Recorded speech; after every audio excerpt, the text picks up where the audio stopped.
দূর দূরান্ত থেকে আগত কাউন্সিলর বৃন্দ, বিএনপির মূল দল সহ সমস্ত অঙ্গ সংগঠন এবং সহযোগী সংগঠনের সদস্যবৃন্দ, ভাই বোনেরা, আসসালামু আলাইকুম।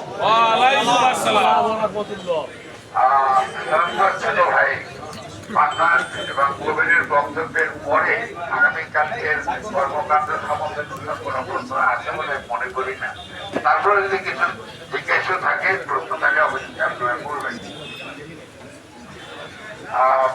আপনাদের মনে আছে আমাদের এই যে 23 বছর পরে আমরা কাউন্সিল করতেছি, অর্থাৎ এর আগে যখন করেছিলাম 2002 সালে করেছিলাম। আমাদের মনে আছে কিনা? আজকে যেখানে হচ্ছে, আগামীকাল যেখানে হবে ওইখানেই কিন্তু আমরা করেছিলাম। আমাদের চিফ গেস্ট ছিল আব্দুল্লাহ আল নোমান। আপনার মনে আছে কিনা? আব্দুল্লাহ আল নোমান।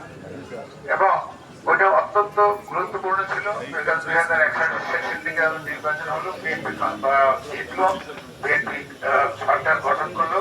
তারপরে প্রথমে আমরা এখানে আসলাম আমাদের কাউন্সিল মিটিং করার জন্য এবং ওনাকে চিফ গেস্ট হিসেবে নিয়ে আসলাম।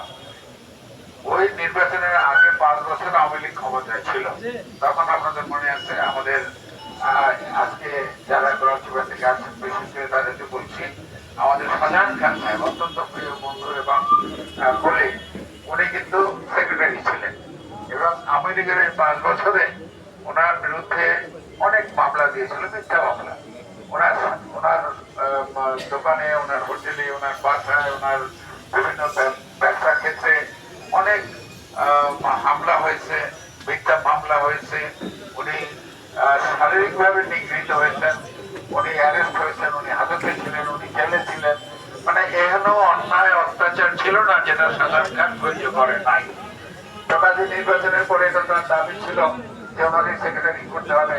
আমরা সবাই রাজি ছিলাম, এক বাইকে রাজি ছিলাম যে শাহজাহান সাহেব অত্যন্ত ফিট ক্যান্ডিডেট, তাকেই সেক্রেটারি করা হবে, সেক্রেটারি জেনারেল করা হবে।